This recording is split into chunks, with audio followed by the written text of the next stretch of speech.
Assalamualaikum warahmatullahi wabarakatuh. Perkenalkan, nama saya Calia Nawang Putri dari kelas PKO 2019 dengan NIM 1903019466. Di sini saya akan mereview materi biokimia 2 yang disampaikan oleh Bu Mirwa.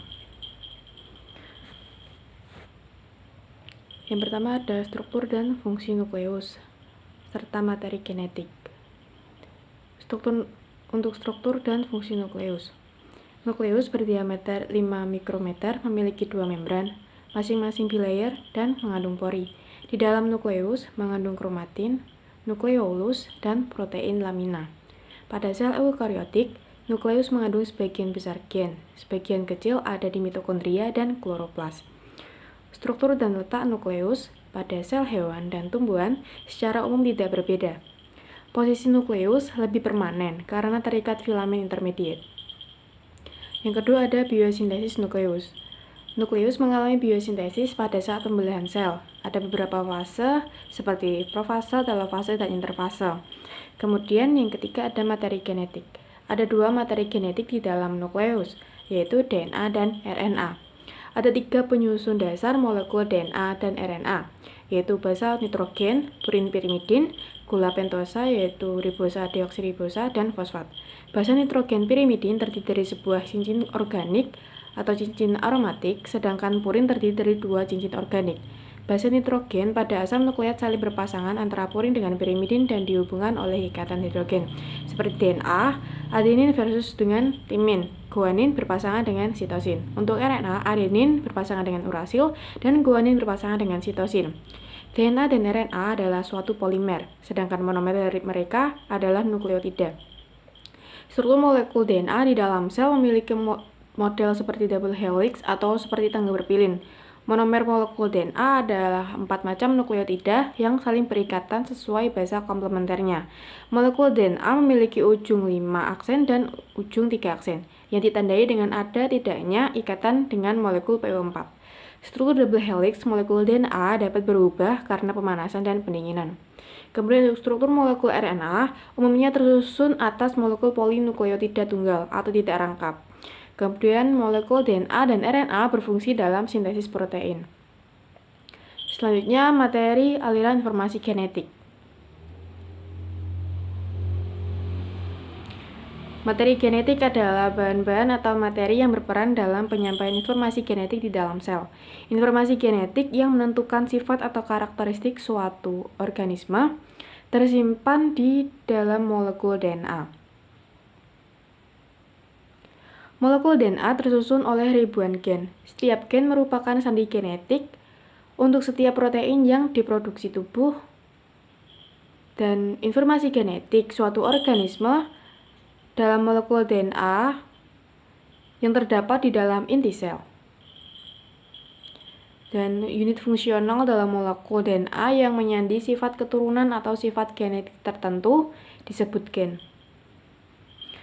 Keseluruhan informasi genetik yang terdapat dalam tubuh makhluk hidup disebut genom.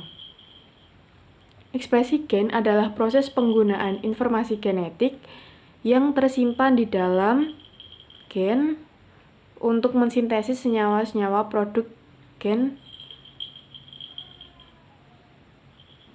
Kemudian ada protein. Protein adalah senyawa organik kompleks berbobot molekul tinggi yang merupakan polimer dari monomer asam amino yang dihubungkan satu sama lain dengan ikatan peptida. Kemudian dogma sentral DNA direplikasi, kemudian ditranskripsi menjadi RNA dan ditranslasi menjadi protein. Yang pertama ada replikasi DNA. Replikasi atau proses biosintesis DNA berlangsung dengan komponen-komponen sebagai berikut, yaitu DNA polimerase, yaitu enzim yang mengkatalis pemanjangan rantai nukleotida satu dengan yang lainnya, deoksiribonukleat trifosfat berupa DATP, DTTP, DGTP, dan DCTP. Protein pembentang dan 20 protein enzim lainnya atau sistem replikasi DNA. DNA ligase yang mengkatalis reaksi penyambungan fragmen-fragmen hasil polimerisasi. DNA template, DNA induk untuk sintesis DNA baru, dan DNA primer atau DNA awal untuk sintesis DNA baru. Replikasi DNA dimulai pada tempat-tempat khusus yang disebut pangkal replikasi atau origin of replication. Pangkal replikasi yaitu satu bagian DNA yang mempunyai urutan nukleotida yang spesifik. Protein yang memulai replikasi DNA mengenali urutan ini dan menempel pada DNA, memisahkan kedua untaian dan membuka sebuah gelembung, klep atau replikasi.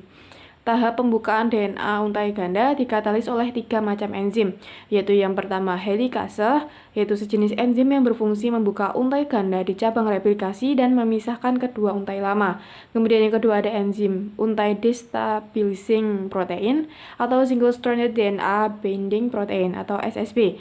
Molekul dari protein pengikat untai tunggal kemudian berjejer di sepanjang untai-untai lama yang tidak berpasangan menjaga agar untai-untai ini tetap terpisah selama mereka bertindak sebagai cetakan untuk sintesis untai-untai komplementer yang baru. Kemudian ada DNA girase. Enzim ini mengkatalis pembukaan untai ganda sebelum proses replikasi dimulai. DNA polimerase menambahkan nukleotida hanya pada ujung 3 aksen yang bebas dari untai DNA yang sedang terbentuk, tidak pernah pada ujung 5 aksen. Jadi, untai DNA baru dapat memanjang hanya pada arah 5 aksen menuju 3 aksen. Di sepanjang salah satu untai cetakan, DNA polimerase dapat mensintesa untai komplementer yang kontinu memanjangkan DNA yang baru dengan arah 5 aksen ke 3 aksen. Untai DNA yang dibuat dengan metode ini disebut leading strand. Kemudian yang kedua, proses transkripsi. Transkripsi adalah proses sintesis RNA berdasarkan arahan DNA. Tidak seperti pada replikasi DNA di mana masing-masing untai lama menjadi cetakan, pada transkripsi hanya salah satu untai DNA yang menjadi cetakan atau template. Molekul RNA yang dihasilkan merupakan transkrip penuh dari instruksi-instruksi pembangun protein suatu gen. Molekul RNA ini disebut messenger RNA atau mRNA. Messenger RNA merupakan untai lurus yang panjang yang tersuspensi dalam sitoplasma, berfungsi untuk membawa kode genetik ke sitoplasma untuk pembentukan protein. Bagian molekul RNA berupa 3 kode seperti CCG, UCU, dan GAA, menggambarkan 3 asam aminoprolin, serin, dan asam glutamat, atau biasa disebut dengan kodon. Kodon terdiri atas triplet basa, yaitu masing-masing 3 basa yang berurutan. Kodon RNA menggambarkan sandi untuk 20 asam amino penting yang umumnya terdapat dalam molekul protein. Secara ringkas dapat dikatakan bahwa proses transkripsi berlangsung sepanjang DNA template. Enzim RNA polimerase menambahkan nukleotida hanya ke ujung 3 aksen dari polimer yang sedang tumbuh sehingga molekul RNA memanjang dalam arah 5 aksen ke 3 aksen. Rentang DNA yang ditranskripsi menjadi molekul RNA ini disebut unit transkripsi. Transkripsi dapat menjadi 3 tahap, yaitu inisiasi atau permulaan, elongasi atau pemanjangan, dan terminasi atau pengakhiran. Daerah DNA di mana RNA polimerase melekat dan mengawali transkripsi disebut sebagai promoter. Suatu promoter mencakup titik awal atau start point transkripsi dan biasanya membentang beberapa lusin pasangan nukleotida ke hulu atau upstream dari titik awal. Setelah faktor transkripsi tertentu diikat pada promoter, barulah RNA polimerase dapat mengikatkan diri pada promoter tersebut. Susunan yang lengkap antara faktor transkripsi dan RNA polimerase yang mengikatkan diri pada promoter disebut kompleks inisiasi transkripsi. Proses selanjutnya adalah elongasi. Pada saat RNA polimerase bergerak di sepanjang DNA, enzim ini akan terus membuka pilihan untai ganda tersebut, memperlihatkan kira-kira 10-20 basa DNA sekaligus untuk berpasangan dengan nukleotida RNA. Enzim ini menambahkan nukleotida ke ujung 3 aksen dari molekul RNA yang sedang tumbuh. Pada saat sintesis RNA berlangsung, untai ganda DNA terbentuk kembali dan molekul RNA baru akan lepas dari cetakan DNA-nya. Transkripsi berlangsung sampai RNA polimerase menyalin urutan DNA yang disebut terminator. Terminator merupakan suatu urutan RNA yang berfungsi sebagai sinyal pengakhiran transkripsi. Kemudian yang ketiga atau yang terakhir ada translasi, yaitu dari RNA menjadi protein. Translasi atau berasal dari translation atau penerjemahan adalah sintesis polipeptida yang diarahkan oleh RNA. Pada proses translasi, sel menginterpretasikan suatu pesan genetik dan membentuk protein yang sesuai dengan pesan tersebut. Pesan tersebut berupa serangkaian kodon di sepanjang molekul mRNA. Interpreternya adalah RNA transfer atau tRNA. Fungsi tRNA ini adalah mentransfer asam-asam amino dari sitoplasmanya ke ribosom, tempat molekul protein dibentuk sewaktu protein disintesis. Saat molekul mRNA meluncur melalui ribosom, kodon-kodon ditranslasi satu persatu menjadi asam amino. Interpreternya adalah molekul tRNA, masing-masing dengan antikodon spesifik di satu ujung dan asam amino spesifik di ujung lainnya. Suatu tRNA menambahkan muatan asam aminonya ke rantai polipeptida yang sedang tumbuh saat antikodon tersebut berkaitan dengan kodon komplementer pada mRNA. Ketiga basa dari suatu kodon mRNA diberi nama sebagai basa pertama, kedua, dan ketiga dan dibaca dalam arah 5 aksen ke 3 aksen di sepanjang mRNA. Ketika salah satu dari kodon-kodon ini dibaca di sepanjang molekul mRNA, fenilalanin akan masuk ke dalam rantai polipeptida yang sedang tumbuh.